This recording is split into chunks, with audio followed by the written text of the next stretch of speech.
welcome. We're back, and today we are talking with Seisha Unaya. And Seisha, if you can hear me, your mic is muted. I don't know how it got muted, but it still is.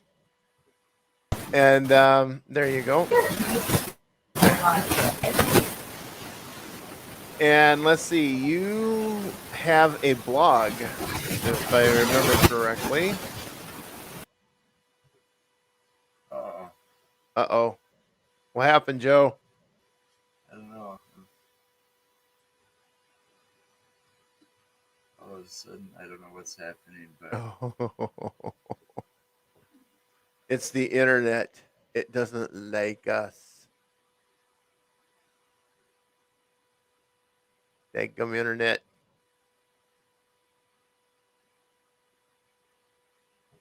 it wasn't. There we go. Hopefully that's the last time that happens. Sorry about that.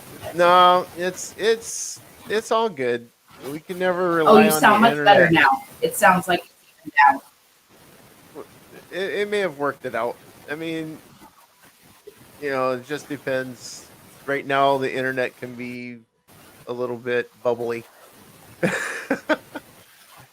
But I was looking here, and it shows that you have a blog, right?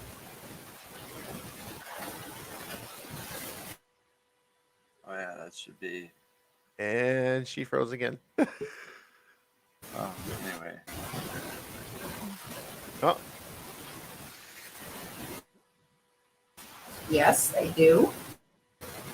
I don't work on it nearly as enough as I should, but it's starting to pick up its pace a little bit. Ever since I joined the fantastic Haunted Diary Paranormal School, it has given me some more encouragement and such to get back to writing. Because I enjoy writing, and I also enjoy sharing experiences of paranormal with others. that's cool. That's cool. So, let's see if we can get this going here.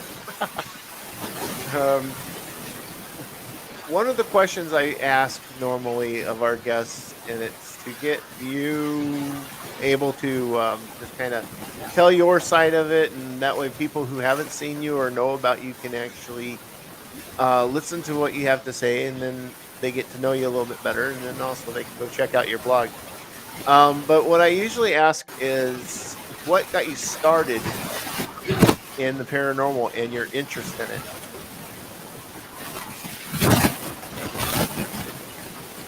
Well, you know what? It's kind of one of those things that chose me.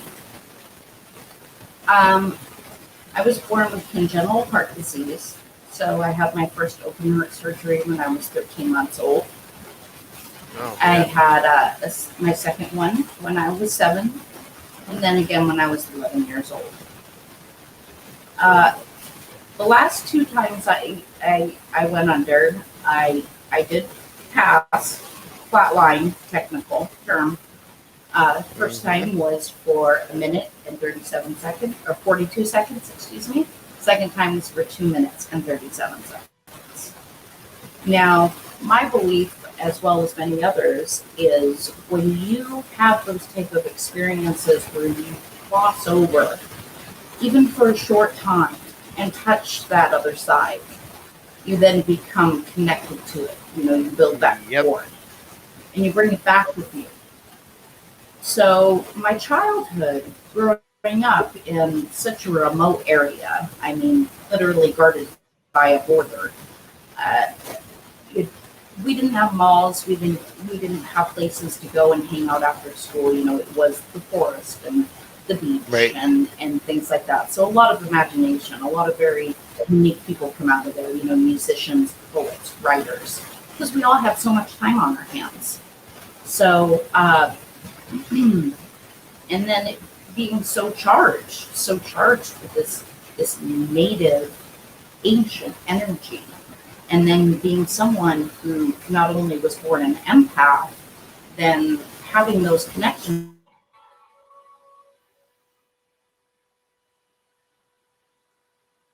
energy and seeing energy and feeling energy, it made for an interesting job, you know. You're not the only one I'm sure that's heard this from. I have a good friend, you know, I'm not going to drop any names, but, you know, a famous psychic medium who grew up in a similar fashion, you know. Her parents thought that her imaginary friends were just that, children imaginary friends. But they weren't. They were secrets. And so talking to spirits at a young age and interacting with them, then there's me. And on top of it, I come from a line of intuitive women. My mother is clairvoyant. My Nana, who's my namesake, or I'm her namesake, she is the one that actually got me involved in magical practices at a young age. So she was kind of my mentor and is now one of my spirit guides. Well, that's pretty cool. So it is. Go ahead. Oh, no. I'm just on the topic of sharing the story. I mean, really, that's kind of where it is. That's kind of where it left me. So I'm open. I'm very sensitive, and then I start to grow up. You know, I start getting past the stages of spending so much time with my spirit friends. Although I've as well, I started to learn more and more about the person who was teaching me about magic, which was my Nana. She worked with an Indian guy as a small child, and he was part of a local tribe from Las Cruces, Mexico. And she used to do, as a little kid, she used to do warrior dances, and, you know, they were calling on the spirits and things like that. So she had that connection as well. Now, here I am, we fast forward, I'm about 2.5 years old, and they take me to Stanley Park in Vancouver, BC. And there's this native man sitting under a tent, and he's painting oil paintings of portraits for people, you know, for a fee. And we wanted to commemorate the time, so my mom had an oil painting done of me as a child. After we brought the oil painting home, now I'm too young to really remember the chaos of it. When you're young, you can still feel it, but it doesn't feel as chaotic to you because your world is so much more simplified. You know, it's not clogged up with the adult life of bills, work, this, that. So when things started happening to a point where my mom, who would be definitely, well, not now, would be a classic version of a skeptic, started having things become so bad in the house where she called upon different denominations to come into the house. So we had a rabbi, we had a bishop, we had a priest, we had a Native American medicine man. They all came into the house to try and figure out what was going on. Why are we waking up in the morning, in the middle of the night, with all the water turned on, blasting all over the place? Why is the wood pile outside falling off? Why is this happening? The knocks, the common stuff that starts to happen when you start getting that infestation. And, you know, the Native Americans said, when we know when the foundation was dug, when we originally moved there, we stayed and lived with my Nana while our house was built. And being such a small area, there was only one contractor. He ended up being my non-blood uncle, Uncle Hank. And he built the foundation for our house. In doing so, he unearthed 2 complete set of American remains. Now, in Point Roberts, this wasn't an unnatural thing. It was pretty common. So he would call the correct authorities, and they would come and they would take the remains and they would do their blessings and their chants, and we would move on with life. the house was built, and then of course we go back to the time where this activity starts happening, and we bring in all these people immediately, seconds. That Native American medicine man zoned in on that painting. He said, it's not the house, it's not the land, it's been cleansed. There's something in here. There's something. And he pointed at that painting of me. And he said, it's that.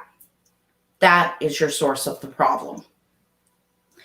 You need to get rid of it. My mom said, no, that's my daughter. I'm not getting rid of that.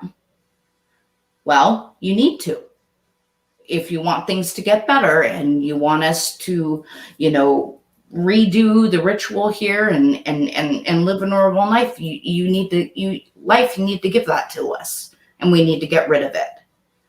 Now, we thought it was being disposed of properly. Now, as I'm older and work with people in the field, and whether it's psychic mediums or paranormal or whatever it may be, they did the worst thing in the world they possibly could have done. They burnt it.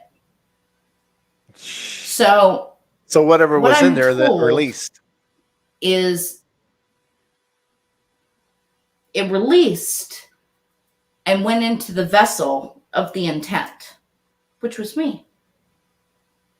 So ever since that painting was burnt, my life has literally been absolute chaos. And it sounds so dramatic, but I'm being 110% truthful. Okay. From surgeries to, right. Yeah, stop me. No, I'll have to fill you in a little here. I am a non-practicing Wiccan. So I've dealt and delved into that type of backgrounds. So everything you're telling me, I understand. I've seen it firsthand, or a lot of it firsthand. So you can feel free to just say any of this to me, because I won't ever judge you in that manner, because I understand it. So if that, I just want you to feel that you can be at ease talking about this with me. So, but yeah, that is the worst. I appreciate that. No, that is the worst possible way they could have disposed of it, because all that did, whatever was in that painting. But see, what's got me is how or what was it that got in that painting? The only way I can think of it being put in there is the Indian man that did the painting did something. That's the only possible way I can think of. And what my mom says is that they weren't present for the entire duration of the painting. The man would start out with a basic sketch. I was a 2-year-old. I'm not going to sit still for 4.5 hours to have an oil painting done, right? So he starts out with the basic, probably took a photo of me. That she does not remember. However, in my mind, with certain intuitions that I have, I believe that he did take a photo of that of me to refer from. Now, and as you know, Native Americans, you talk to a true-blooded Native American, they will not have their photo taken. It's very against their beliefs. It's because against to their have beliefs. one's photo taken is to have part of their soul taken. Exactly. Exactly. That's where I was. I knew that's exactly where you were going with it, because it's one of the their belief. Native American beliefs that you most commonly hear about is them not wanting their picture taken because they feel that it'll trap part of their soul. Yeah, or most of their soul. Yeah. So yeah, I figured that part there. So go ahead. Yeah. So what I've been told, is that there was definitely some malicious intent in what was being produced. And unfortunately, like you said, they did the worst thing they could do. They burnt it. And therefore, it left a very lasting impression on me. And my life right now is a perfect example of that. That's a true fact. I'm not saying it's unmanageable or anything, but ever since I've moved back onto Indigenous land, the paranormal activity that has followed me my entire life, and you've read my blog, it's followed me from apartment to houses, to hospitals, to hotel rooms. But yet once I moved back here, I mean, it went from 5 to 50. Instant. So it's escalated. And I was here by myself for the first month and a half. So I really got a feel for the energy. Now, again, when we first came here, that was part of the reason why we wanted the house in the first place. I was with a roommate. We were both looking to get a house together. Again, I never thought I would move out into the middle of nowhere out in Camino Island. But when I saw this house and I put my foot down on the ground getting out of that car, the spiritual energy that I felt was so overwhelming, but yet so enticing. I call it my curse of curiosity. And I think all of us that delve into the paranormal have that. Because we know that by opening doorways, by even asking a spirit to move something or make a sound, that is an invitation. That is an invitation to them. And once they get that invitation, sometimes people don't know how to revoke it or set those boundaries. Right. I didn't feel the bad energy when I first came. It was just too overwhelming. It was like, figure me out. Now figure me out. Now figure me out. Now figure me out. The way I see it, and the way another fellow friend and psychic medium sees it, is when people talk about portals and doorways, gates. Mine is a revolving door. Right. In, out, in, out, in, out. The way one of them also described it is, pretend you're walking down a road. All the houses' lights are all off, but your lights are on. So they're going to go to your house because they know that you can see them. They know that you can hear them and feel them and interact with them. Not only that, when you're practicing magic, as I do, you are inviting that contact. So they come directly for you. So it is a very in and out type of a feeling here. Now, there's some that stay, some that are very nice, some that are very kind, even helpful. So in all, but in all of this, that you go know, ahead, Mark. with your attracting spirits, and I understand that too, by the way.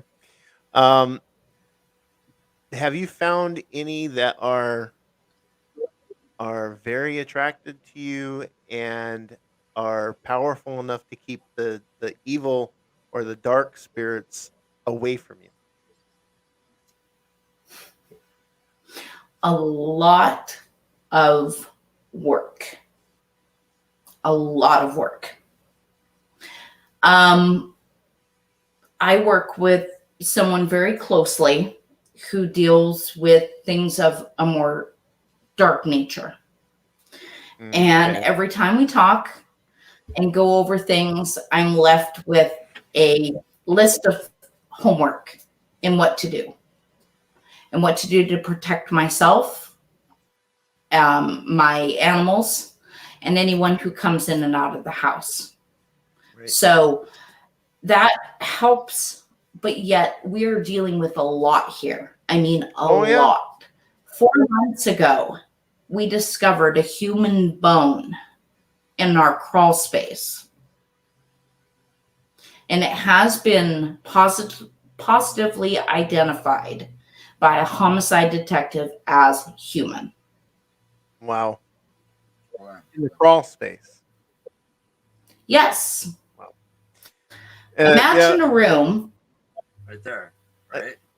cut it sideways like a triangle, keep half of the room a shop, leave the other half of the room all dirt floor, all dirt. Don't cement it in.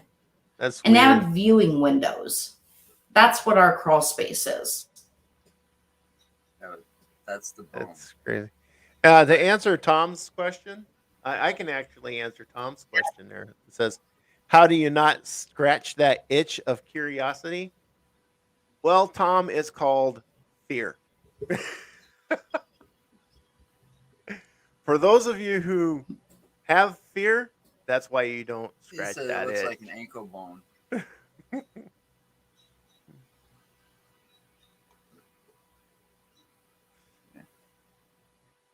So anyway, yeah. Well, Mr. Tom Klein, he has went to school for medical doctoring. So he's one of our friends up in Grafton that we've been doing stuff with too. So anyway, wow. To answer Philip, it looks like Philip Hey, you has a want to know how it was question found? about how I found Yeah, it. how was it? Yeah, how was it found?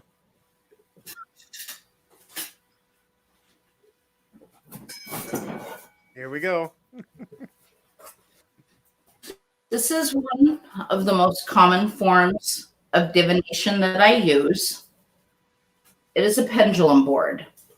Now, it's a little bit more complex than most.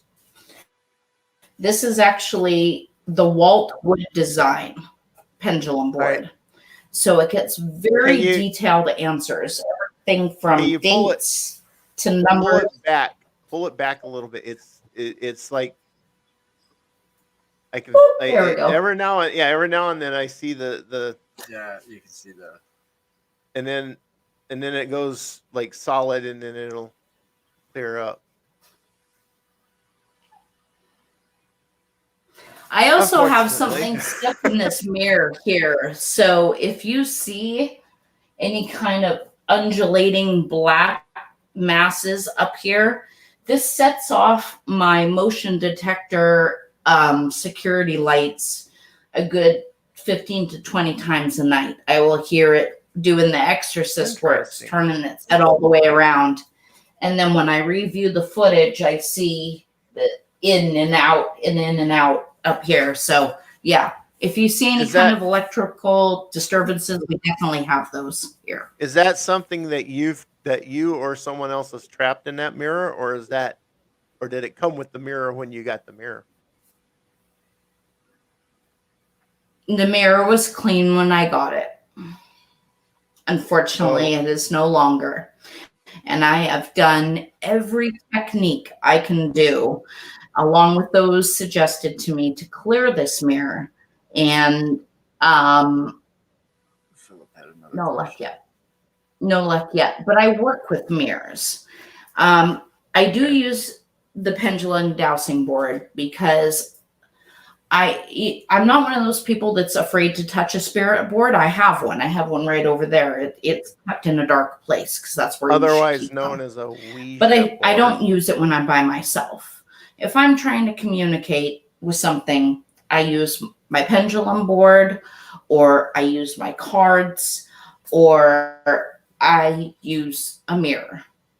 Now, I was passed down as a child a mirror from my Nana as a hand mirror to sleep with. This is something she gave me to sleep with so that I could see what was really in those shadows in my room as a child. Mhm. Ever since, I've continued to work with mirrors. There's a large one there that you can't see. There's one there. And then I also work with black mirrors as well. I seem to have really good luck with them. Cool. So Philip also asked, do you Yeah. ever do water scrying? Yes. Yes. Definitely. My favorite place ever is a very calm day down at the beach. But Where I else also is do better? it here, on the table, on my own. I have a Honestly, nice beautifully carved soap spoon bowl that I use as well.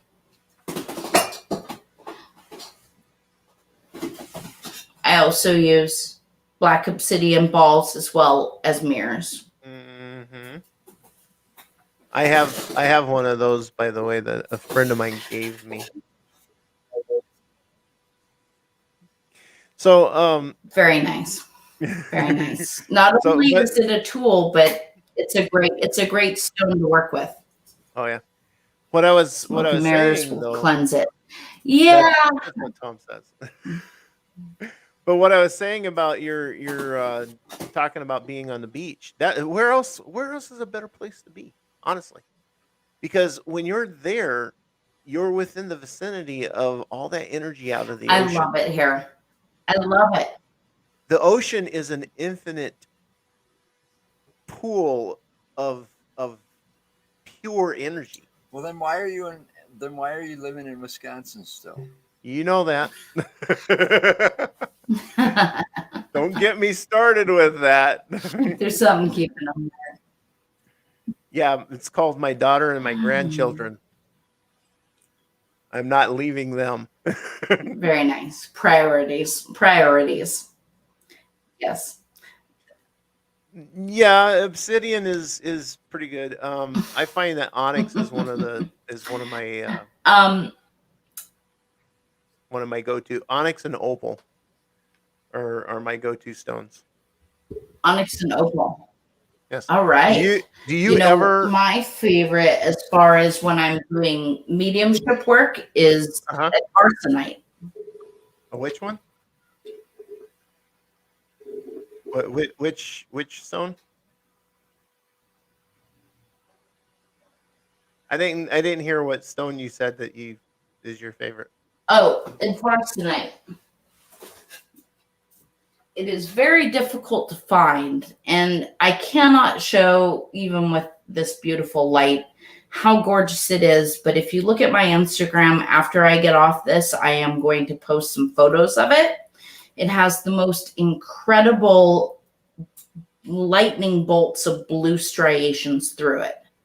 And it is highly conductive for dealing with mediumship work.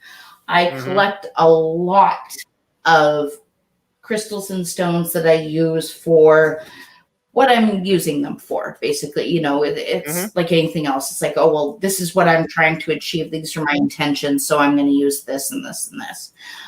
But then I have my go-to for when I'm doing any kind of connection or mediumship work. Back to the house real quick. This is a good one. A couple weeks ago, we had, well, I guess, geez, it's been maybe a month so now. We had to have our handyman work on the foundation down in that crawl space room. Okay. Now, while he was down there, he kept hearing, like, what are you doing? What are you doing? Stop doing that. What are you doing? And he thought it was me. So I get this text on my phone. And he's like, are you messing with me? I'm like, what are you talking about? I'm upstairs, like, listening to music. It's not me. That night, he was so disturbed. First of all, he didn't want to come back and finish the job. He was having his shirt tugged. He was basically, it kept turning off all his lights. It was like, don't do what you're doing kind of a thing. He called the owner, the original owner of the house, not the very first one we found out. Second one. She bought the house in the 70s with her husband. So the original part of the house was built in the 70s. It has additions. This house is kind of one of the most unique houses ever. It's like a little mini Winchester. We've got 43 windows, 12 skylights, 6 doors, and 103 concrete blocks with symbols in them all around the property, but only in front of any entry or exit of the house. So he called her to ask her, because I've never wanted to bring it up. I didn't want her to think I was crazy, and this was before we bought the house, and so it was like, we still want this house, you know. So I didn't bring it up. Found out that the 9 different people that I get mail for currently still have all been tenants within the past decade. We are the only tenants since 1999 to make it past a year and a half. Wow. Before we decided to buy the house. He told her, quote unquote, I have no idea how they are managing it. She moved from Camino Island to Idaho. Paradise to Idaho. No diss on anyone from Idaho, but I'm sorry, when you come out here and you see the beauty and the nature and everything, I don't get it, right? It all started when they made the additions. They made the additions of an entire cathedral bedroom on the other side of the house. The entire top floor is all my area. It's all a loft. So it consists of 3 different rooms. Awesome. And my sleeping area, my working area, and my sacred area.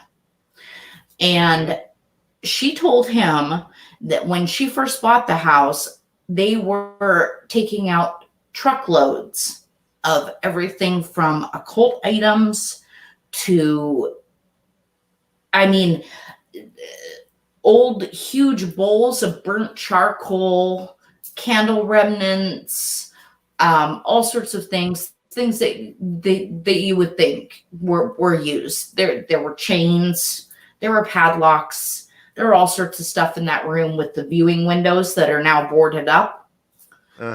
So doing some more digging into the house, of course, now, unfortunately, with COVID, I can't get back into the historical society or the library. But when I first moved here, I did a lot of research on the house.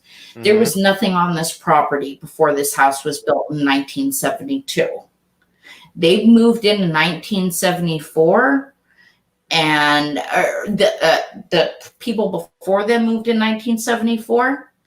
And apparently, according to the owner, they were members of a cult. They were occult people that lived here and did rituals here.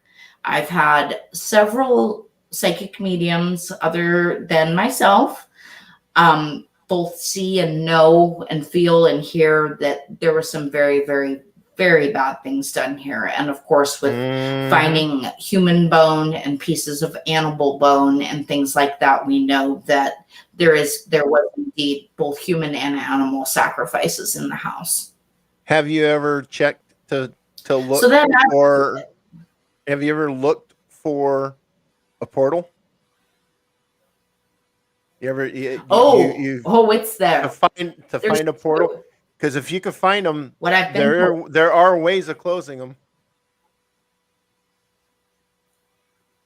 Well, I'm just saying there are ways of closing them. It'd take me a little research to figure it out, and it also depends on what type of portal it is. Right.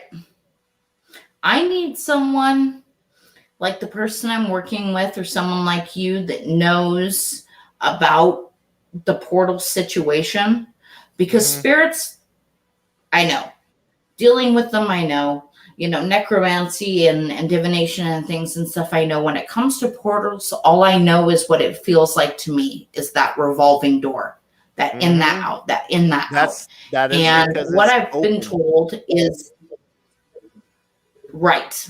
Oh, and it very much is. Because it's open, and they're coming and going as they please. Now, what do you think about this?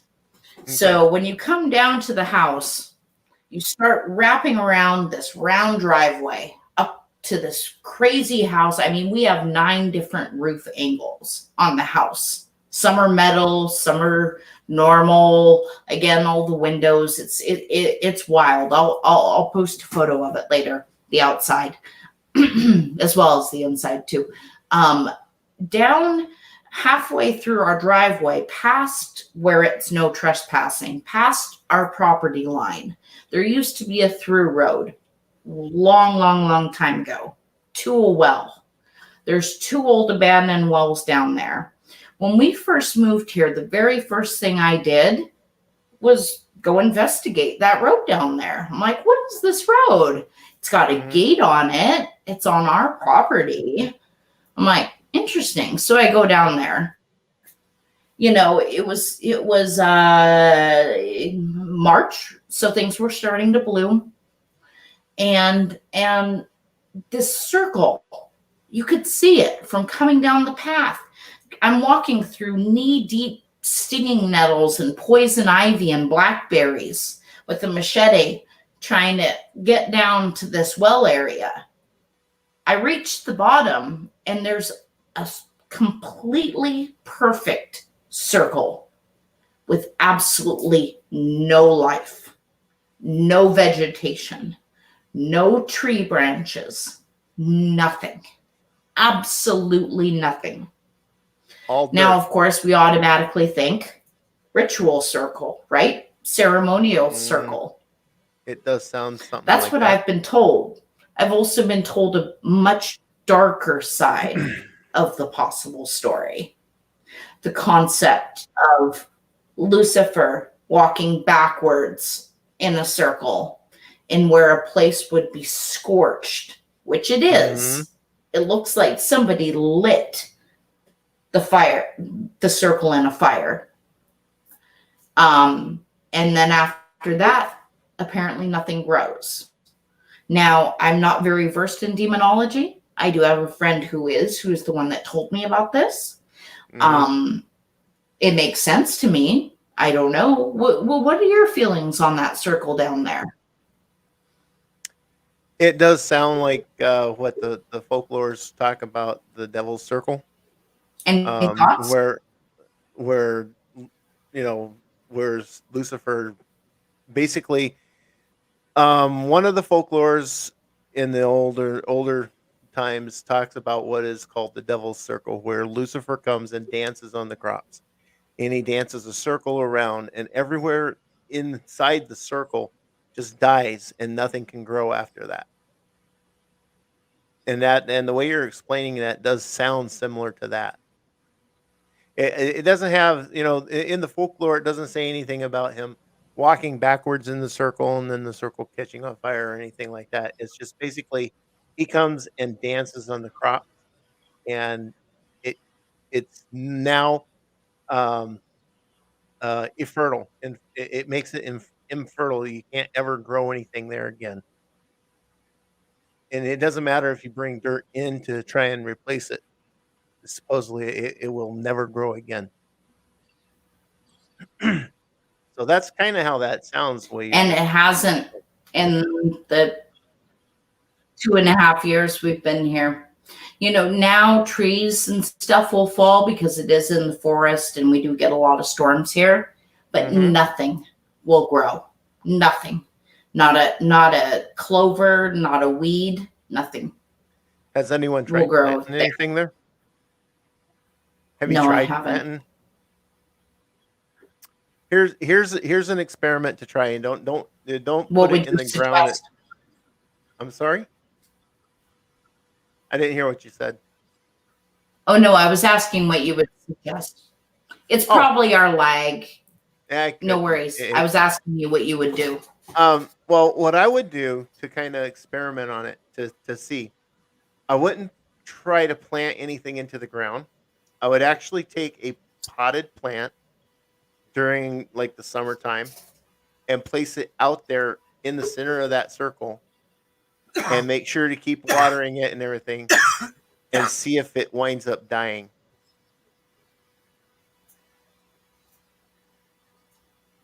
Give it a try. Yep.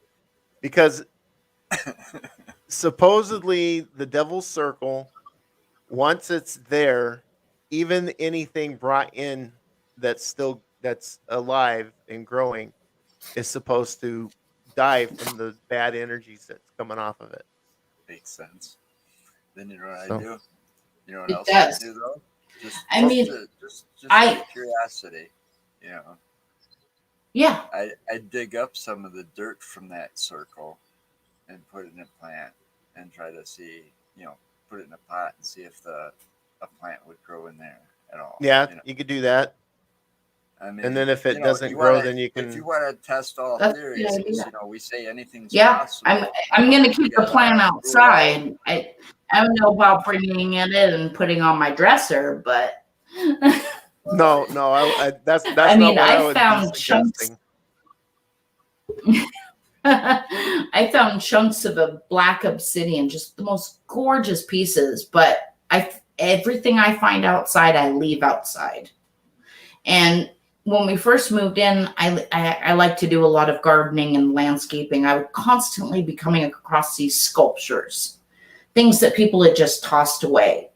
Angels with broken feet, angels with no wings, animals, things like that. So now I've collected them all and put them by one of the treehouse buildings. So not only do we have this little mini Winchester, it also has other buildings on the property as well. There's a big garage. There is a gigantic coop that looks like it was used for goats, possibly. Has houses, larger area, and then there's this what I call the tree house, and it's where I keep all my gardening tools. When I first moved in here, I would constantly at night hear the sound of what sounded like a tricycle or squeaky wheels. It made me think of a radio flyer wagon being Mm-hmm. pulled, and pitter patter, pitter patter, pitter patter, pitter patter of feet. And so I figured we've got a mischievous child spirit because all this stuff started happening. Things start going missing. I have friends that contribute that to fairy magic, as they call. So I tried giving it a gift. They said, try giving it a gift and see what happens.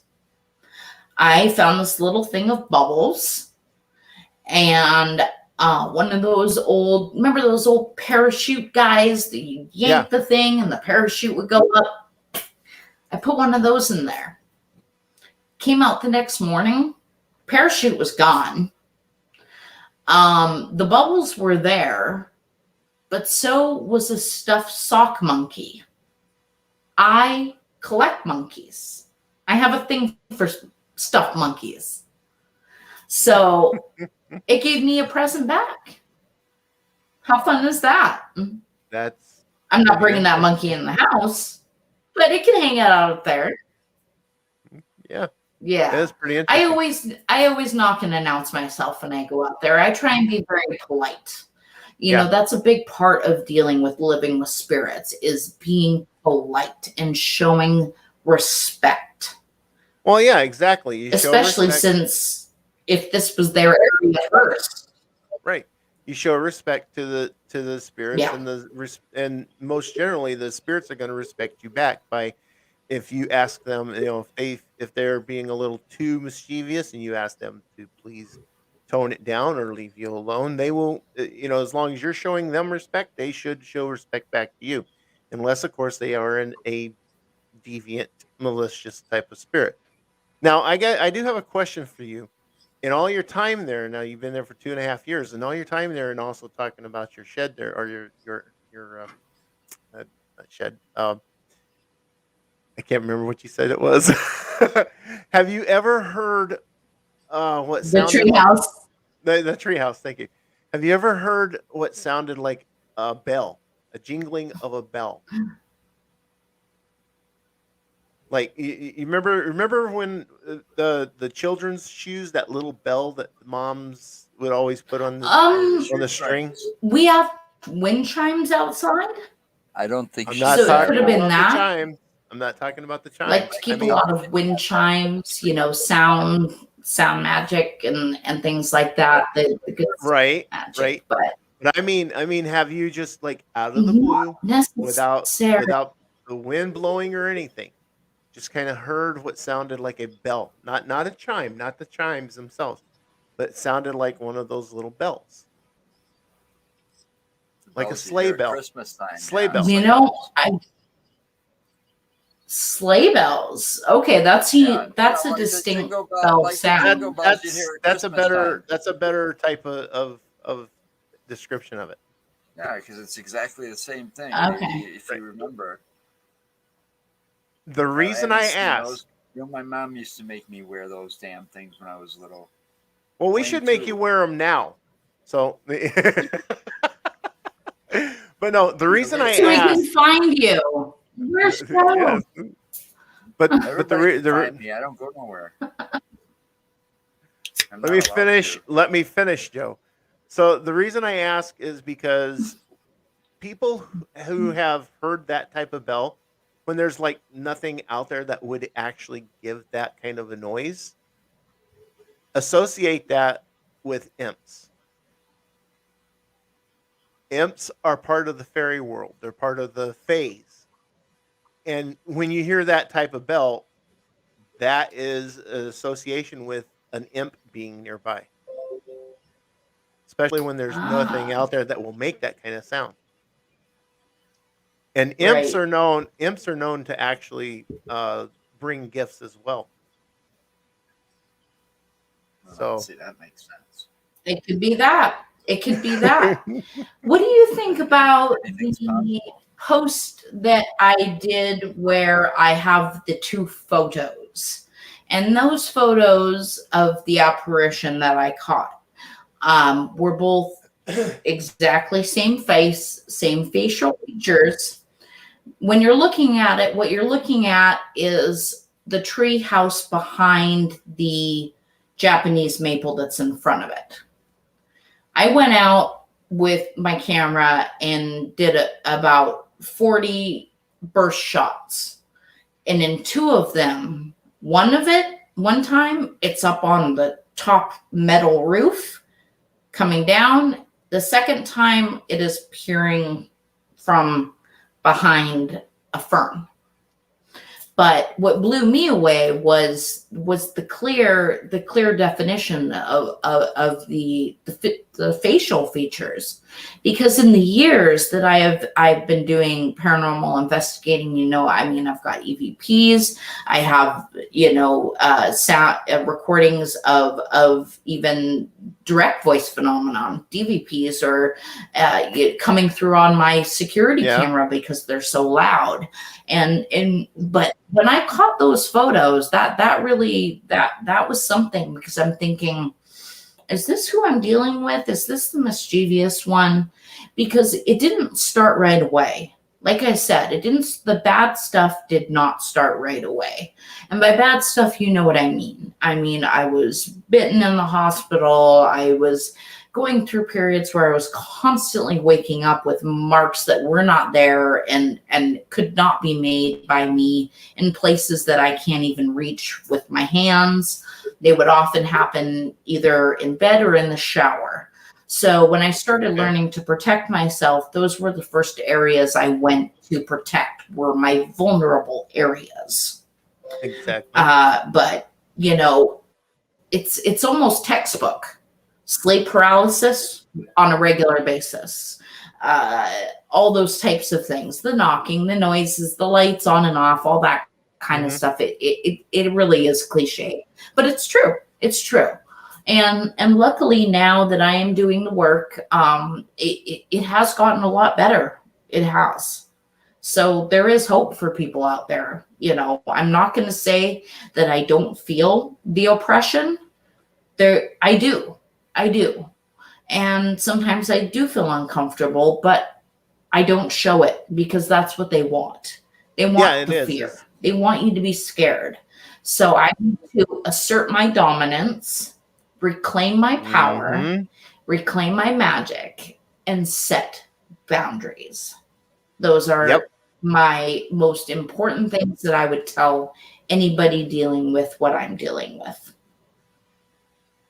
Yeah, definitely. And be open to who you get your information from.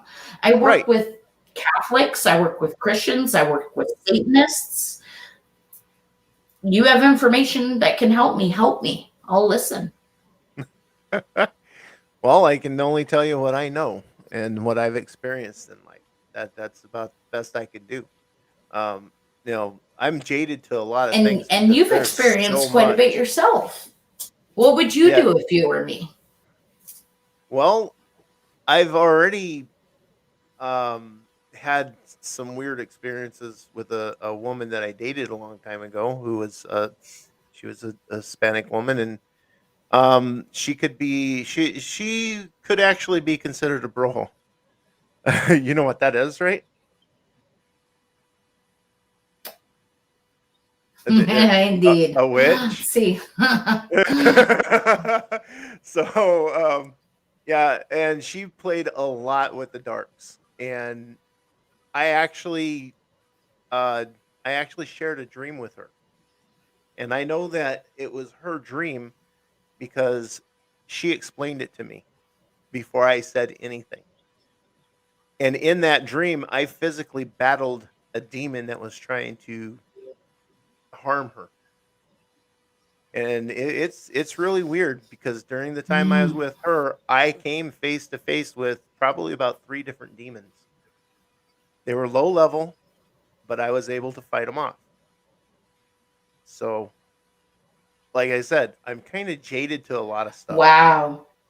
That's a lot to come up against. It is. It is. Now, the way things went in my family is my mom, she was kind of clairvoyant, and she was, sensitive. And it was always only the women in the family that would get it, and it would skip a generation each time. I am the first known male in my family to be sensitive in the way that my mom was. And then my daughter is kind of the same way I am now. So I do have a touch of the ability, but I haven't really honed it. But again, like I said, I'm out of practice on the Wicca, but it wouldn't take me long to get back into it. But for you, what I would do is I would actually I would put together a talisman with a power crystal in it, and I would present it to you like even a medicine man, a true Indian medicine man could actually do the same thing. But it would be a talisman with a power crystal of protection, and it would help to ward off a lot of the negative energies and the negative spirits that are trying to mess with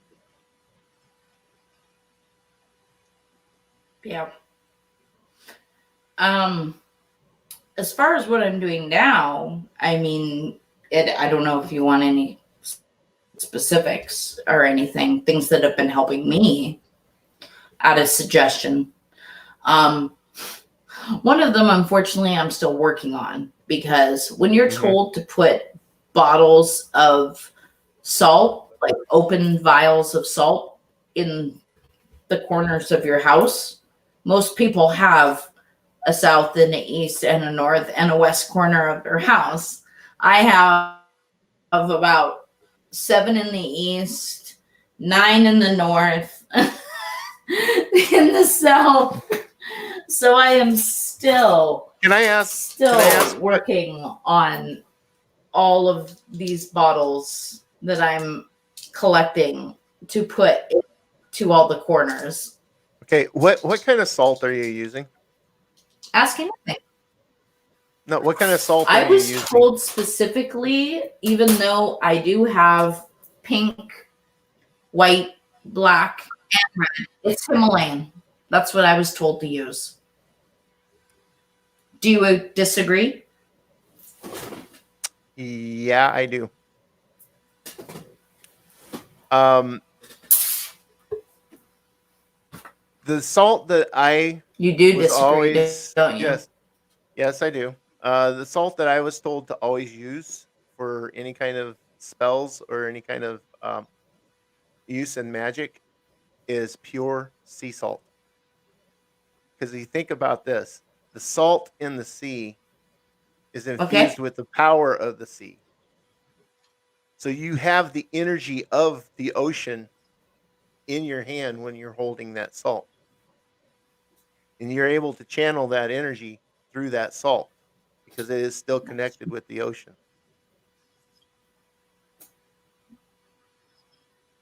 That's what I was taught Yeah, when I learned. that makes a lot of sense. So, but I get moon water. that again is me. Okay, I'm not trying to dispute anyone else's theories or anyone else's teachings, but that is how I was taught, and that is me. That so if the Himalayan salt's not working for you, try the sea salt, but make sure it's pure sea salt. Certainly will. Thank you. I appreciate that. I'm willing No to try problem. anything, really. I mean, I had a friend who I was video chatting the other day, and she said, "Man, I just noticed a difference in you. You seem lighter, you know." So something that I'm doing is working and is helping. Creating the Yeah. barriers is huge. Not just physical barriers, but mental barriers as Oh, yeah. well. Letting them know who is boss. I have the power. I am the one that is living. This may have been your house, but it is no longer. If you're good, you are more than welcome to stay. If your intentions are bad, you have to stay outside. That's the way it is. And this is a trick that was taught to me from someone I'm working with, was to wrap a red rope around my bed. Ever since I have had that red rope around my bed, I have not had sleep paralysis in over 2.5 weeks, which for me is a record. Well, you know what the significance of So the that's color red helped. is? You know that red is You told me. red is a power color. And it is a very powerful power color. So that could be what's helped. Also, the advice to use a Selfmade protection sigil underneath the bed with a mirror, upside down, black side up, projecting that sigil downward, keeping it down so it cannot come up, is another thing I was told. And that actually has helped with my nightmares significantly. Yeah, and another thing too, going back to the sea salt, using sea salt in a container setting under your bed will also help create a protective barrier.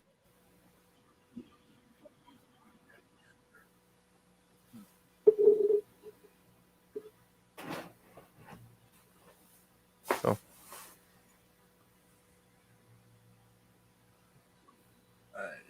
Any other questions? no. It's the intent and the rope. Definitely. Yeah. Everything is about the intent. Yes. Oh yeah. Closing Exactly. words, that is the key. The intent. Yes. Definitely. Well, Mark and Joe, it's been a pleasure. It's wonderful to see you. Oh, it's been a I'm very sure we'll big be seeing pleasure to around. meet you. You can stick around if you have time for a couple minutes. Thank you. Yeah. Yeah. Yeah. Not nearly enough time, but it's not the last. That's for sure. All right, Joe. Thank you for listening to my story. Thank you for everyone I love who's listening watching. to your story. I hope you enjoyed. If anyone ever wants to hit me up with any questions at all, feel free to contact me. You can find me. Of course, my name is unique. Just start typing in my name. I'm the first one to pop up. Go ahead. Yes, she is. Facebook, Instagram, my website, even my email is available. And of course, my blog, X Paranormal, at blogspot.com. And then my affiliation with, I'd love to give really quickly a huge shout out to Nick and the Paranormal Diary School, because it is a fantastic place to be. It's a wonderful family to be a part of. And Paraflix, yes, Paraflix, we are all very excited for it. So Oh, everyone definitely. keep an eye out. There's going to be a lot of great content coming out. Definitely. There is. So get on board with Paraflix. Mm-hmm. Yes. And we Thank have you next again, you guys. Wednesday- I appreciated it. Oh, and thank Enjoy you. our time together. And next Wednesday we have Anytime. Ben Strongwolf Anytime. from Ghost Tracking Investigations. That's next Wednesday, Ben Strongwolf. So that's our guest. So till Wednesday, stay safe and remember, Lovely. everything's possible. Always love to listen to other investigators. Definitely.